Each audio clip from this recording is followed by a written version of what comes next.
Thank you for having me. So yeah, this is my first CoasterBash as the sole presenter from Waldameer Waterworld. So Steve decided our winner is way too long, and he went off to the Cayman Islands. So lucky him. So a quick thing about me is I've worked at Waldameer since 2011. I started there seasonally as a ride operator. I was rides manager for a while from 2015 to 2017, and then 2018 onwards, I've had the role of operations manager. Moving back to stories about Geauga Lake and how much that had an impact on the community. One of the first off season I worked, Mr. Nelson said, you are going to go be a traveling salesperson, and you are going to go to all these schools and tell them why they should have a field trip or do a school ticket program with us. And I was like, of course I will, yeah, I'll do anything for you, I want a job here. And I went to this school district north of Youngstown, and can't remember the name of it. It was a really old building, and I was a very nervous salesperson. I wanted to get in and get out of those places as quick as I could. I was not there to hold up anyone. But I walk in there, and this lady sitting at the desk, and she seemed a little like, who are you? Why are you coming in here? And I'm like, explain, I'm from Waldameer, near Pennsylvania. We wanted to share some information about our school ticket programs and field trip opportunities and things like that. And she goes, looks at me, and she's like, are you that company that closed Geauga Lake? I went, no. We have nothing to do with them, but that's just how much of an impact Geauga Lake had on that area. So we were still going through, even in 2015, 2016, of hearing the thing of what's a Waldameer, because we go out to there in Ohio, they still didn't know who we were. So hopefully that's changed a little bit to this day. So let's get back to this year here at Waldameer. So before we get into 2025, I just wanted to share a few things about 2024. We had a fantastic season. We had great weather. We had very high attendance. It was a lot warmer than 2023, so finally people got to enjoy the rocket blast and not be as freezing cold as they were the prior year. Our staffing has improved dramatically in the last few years. Our key to success is TikTok, so I know sometimes TikTok isn't the most favorite thing in the world, but for us it works tremendously. And we cannot say enough great things about our social media campaigns and how that has helped us build our staff and get right back to the pre-pandemic mode. We also, this past season, said goodbye to 2 attractions, Spider and Paratrooper. So, goodbye, Paratrooper. So long for now. This was a difficult one. We really love Paratrooper, and it is not gone forever. However, we do need to address our water park entrance. And I'll talk about that more in a little bit. But unfortunately, Paratrooper needed to take a hiatus so we could make room. It was in a really nice spot next to our office. It looked really good. But our park is compact and tight, and we need to make it breathe a little bit. Where we're going to put it, there's a few ideas, but we're not for sure yet, so I really don't want to lead too far onto that. But our goal is to have it back in 2026. I'm not going to write that in stone, but that's our goal. And we will fully refurbish it, make it really nice and pretty, make it look really good, because we do like having Paratrooper around. Sounds good. Did say goodbye forever to Spider. I know it's a classic ride. I know it's becoming increasingly rare. For us, that land was prime real estate, and Spider is a very difficult ride to operate. You need to find really good operators. There's one actually right over there at the table, Matt. But it was a very challenging ride to operate. It wasn't terrible with maintenance, but it was just, we had to make adjustments because it was clutch driven, and we ran that ride exactly as it was built in 1977. So it was a challenge, and that was built in a time where people used to run the same ride all summer long and didn't complain about it. So they got used to it, but nowadays that's a little bit different. So it was not the most ridden ride in the park, so we made the decision that 2024 would be the final year for Spider. It did last 3 years longer than it was supposed to, though, because it was really supposed to go away in 2021. So what have we been up to since we closed last season? Right away, I came back to work the Wednesday after we closed on Labor Day, so we all got off Tuesday, thankfully. But our Paratrooper ride was in the process of being removed quick. That's within a couple days.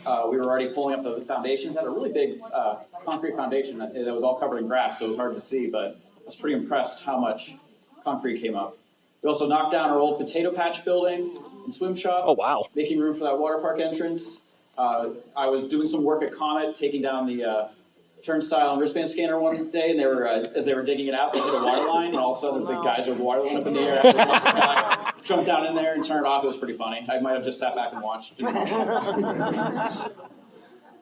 Spider, I couldn't even get a picture of them taking it down. I got to work at 8 in the morning, and our maintenance staff, one of them gets there as early as like 4. But they had that ride pretty much gone. So Spider and Paratrooper were out pretty quick. We were not wasting any time.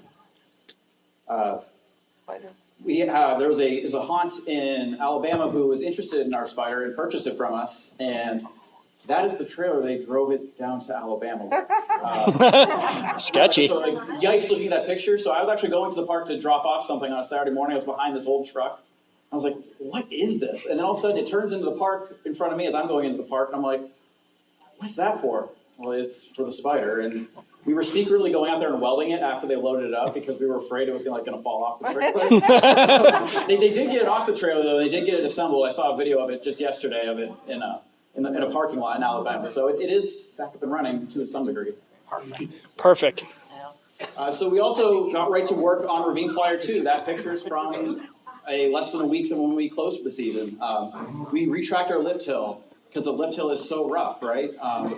Totally. It really is. Lift hills are super important because we had to. We were noticing extended wear on the wood below the chain trough. And when you change the height of the chain, not because you're trying to change the height, but because wood ages and changes, you got to do the track as well. And the track was also showing signs of wood rot and whatnot, so we had to take care of all of that. We also did a little bit of work on Comet. It might not be too noticeable to the untrained eye, but we did some work on the first turnaround right after the first drop. Most importantly, I'm sure most of you who rode Ravine Flyer 2 last year might have noticed in that tunnel right after the first drop, a little bit of a jolt. Oh, that was nasty. Get that smoothed out a little bit. Maybe not all 8 layers, but we got some adjustments made, some track shimming made, so it's running a lot better. I got to ride it in October. Let's see. So yeah, this is some pictures of us doing the work, replacing the lift hill, and then actually out of the station, they reprofiled the very first turn on the ride, so kind of different. I don't know. Doing track work on a transfer track is probably one of the most challenging things that you would never expect when doing track work on the ride. Getting everything to line up and getting it all to go into place once you're done is very challenging. But we have Luis and his crew, and they do a fantastic job. They're based out of Texas. So this just kind of shows all the work we have done on Ravine Flyer 2 the past several years. So we want to keep our ride as smooth as possible, and we're very proud of it. Ravine Flyer 2 means a lot to us. It changed everything for Waldameer. Part of the reason also we've done so much work on it is right when Ravine Flyer 2 was being built, there were some standards that were changed in pressure treating of wood, and that led to some quality control issues. So we've also had to kind of chase after that over the last several years, but we have gone over a lot of the coaster just in the last few years alone. We have one straightaway that's mostly original at the very bottom. Luckily, it's in good shape, but maybe we'll get to that soon. I can't make any promises. But you can see in red, that's where we did the work this year. It may be a little exaggerated at the bottom of the first and second drops, but I just wanted to make it so it was visible. But it was running a lot better in October when I got a chance to ride it. So then we had to get all that work done in the fall because we had Snowpocalypse 2024. So right after Thanksgiving, it started snowing, and it snowed hard.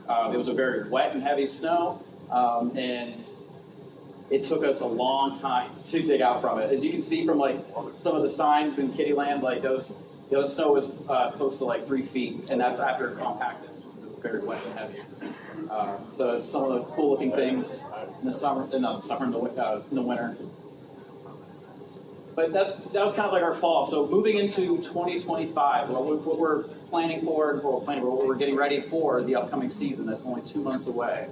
Time Twister. So we've already announced that. Most of you already know. We are installing a Zamperla Nebulas. It's going to replace the Spider. It's about 30 feet tall. Arms rotate at 13 revolutions per minute. I thoroughly enjoyed the attraction. It is not the most thrilling in the world, but I thought it was a really neat sensation. It's something a little bit different than your usual spin and puke kind of ride, which the Spider is and many others are. So we're pretty excited for it, and it has a great location being kind of on the corner there between the Wacky Shack, Wipeout, and Ravine Flyer 2. So far we have taken care of the foundation and electrical room, and fingers crossed the ride will be delivered by early April. Zampro is making an adjustment to it, and they said it's best to do it in the shop. So we are saying, okay, instead of delivering it about next week, we're gonna get it in April. So hopefully it goes up in less than 2 weeks. So that's the foundation in the fall for the ride pad. That's earlier this past week, so you can see we built the control room, and the queue for it is actually going to wrap around the back of the ride against the Wacky Shack. Reasons for that is it widened our midway, and also we were trying to make that area of the park a little bit more continuous and not have like Ravine Flyer 2 kind of pushed out in the back like it is, the entrance to the queue and whatnot. So it should be pretty nice once it is done. Looks cool. So Waterworld entrance, many parks told us, do not move your entrance away from where it was, because we thought about maybe moving it to somewhere else that makes it a little bit more convenient for that large parking lot. They said don't do that, because you want people walking by your rides, you want them walking by your food stands, and we were like, yeah, you're right, we should keep the entrance where it's at. But we're going to have 5 entry lanes, and we're also going to have a new potato patch and new swim shop, so that way we can have the whole area rearranged and most efficient as possible. That's what the area looked like as of last Monday. So potato patch is on the left, swim shop is on the right. The entrance is going to be in the between. And yes, we're keeping that tree there because we love it, even though it's kind of right in the path of travel, but it should be fine. Looks that's weird. Inside the swim shop. As you might recall, the swim shop and potato patch were the same building before, but now they are both separated. That's the potato patch up front. It's going to have a serving on the amusement park side as well as the water park side. We want to try to reduce some of the lines we've had at the Waveside Grill, which has been extremely popular ever since it was installed. That's the inside of Potato Patch. Our food and beverage director calls it Patch 2.0, so I like to refer to that in conversation as well. Cool. But we will be expanding the menu in Patch 2.0. What? Throwback to probably the 1980s. Our Potato Patch is totally copied off of Kennywood. That's exactly what Mr. Nelson did. We have our fresh cut fries, the second best fresh cut fries in Pennsylvania, best one being here. We're going to have loaded fries, some more toppings for French fries. We're going to have chicken tenders, Italian sausage sandwich, some fried shrimp and fried fish. We'll see how those go. But we're really excited to have another food stand that's bigger and more capable of serving more guests. Also, we have never had drink stations before, but this year we are getting 2 drinks-only stations, one in the amusement park and one in the water park. A huge feedback point from our guests was, I just want to get a drink, but the food line is so long, but I just want a drink. Just fill up the cup and walk away. So this year we are installing 2 of them. So we're going to have one by the new potato patch and another one in the wave pool area by the exit of Rocket Glass. Looks cool.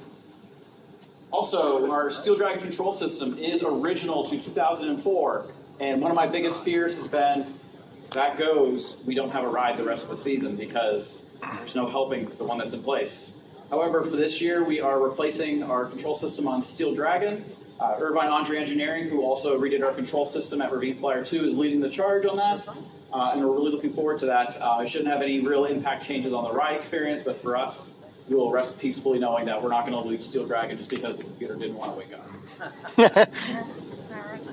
Also, we did some painting projects. This kind of goes back to the fall. We repainted the Pirate because last year we redid the backdrop of Pirate's Cove, and then the Pirate really did not look too good in front of it. So we made sure that got redone. I picked out paint that's hopefully not going to fade anytime soon. On Comet, we repainted both the green and the orange trains. The green, I tried to pick the limest of lime greens possible, and we also put new decals on the front to make it a little bit bigger. But that's going to look really nice and fresh for the upcoming year as well. That looks nice. Also, I should actually say, is Steve Gorman's son David, who writes the Waldameer Mystery Files, is releasing the next book in that series. It is the 7th book, and all the books feature some characters and places all based on Waldameer. I am a character in several of the books. It's one of my icebreaker things to tell people. But those are available to purchase at various places as listed on there. And other new things. So Steve Orman would not be happy with that if I did not share one of the banes of his existence being hopefully eliminated this upcoming season. Thank you. We're expanding our restrooms by the bumper cars. Ooh, really, really fun, right? Yay. Steve has fought with a water pressure issue that's affected the south end of our park for, I don't know, at least 5 years or so. Major and pain. Since we've purchased the land that has the mobile home park, we can now have another water line we can draw from. So that has inspired Steve to say we are redesigning our restrooms by the bumper cars. Because last year he also asked me to help him take care of our clean team, the people who do regular maintenance on our restrooms, and I got to see all the trials and tribulations of not having water pressure in a restroom on a Saturday afternoon. Sorry, Hope Gross. Riley. Other things, so yes, we purchased a large piece of land in the south of our park. And the Mere Village, well, it's called Village Mobile Home Park, but we call it Mere Village as a business name. I thought it was funny. But we are repurposing it mainly for parking as of now. We do need the extra parking. The businesses that are at the top of the screen, they were not happy on Saturdays when all of a sudden random cars would just be taking up their lots and no one could park at their businesses. So that's what it's going to be for now, is more parking. It's not going to be paid, but that's what it is for now. So I'll talk about it a little bit later. But we also we're going to be hosting another enthusiast event this summer on Saturday, June 7th. So Green Flyer Frenzy. It will be a great day. It's a great time to come to Waldameer because that Saturday is never as busy as Saturdays as we go on throughout the season. So hopefully as many people can make it as possible. Beyond 2025. So 2026, we are doing a major Waterworld attraction. So this is the area that if you are near and dear to, if you're a water park person, enjoy it. Maybe it might be changing. Okay. In 2027, we are doing amusement park edition. No comment. Oh, come on. Oh, I don't want to go back. Okay.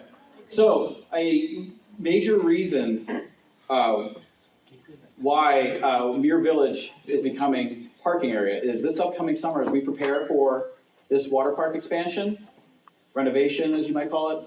We are going to start assembling things in our parking lot early June. So we are going to lose some parking in our west parking lot because it's going to be a assembly area. Oh, no. So we're going to need more parking because we already ran out of it as it was last year. And we also need to have other opportunities for people in our west parking lot. So if you're coming to the park anywhere after 1 o'clock in the afternoon, park in our east parking lot because you're not going to find anything in the west. Okay, then. Also, as the summer goes on, we're probably going to have to change the availability of Waterworld attractions sometime in August to start this project. So it's going to be a pretty ambitious thing coming up for Waterworld. I'm trying to choose my words carefully because I do not want to spill the beans on any one of those, especially the second. Come on. Yes, that's what's going on at Waldameer Waterworld. It's past off season, and we're getting ready for another great year in 2025. Woo! All right, start thinking of questions. Maybe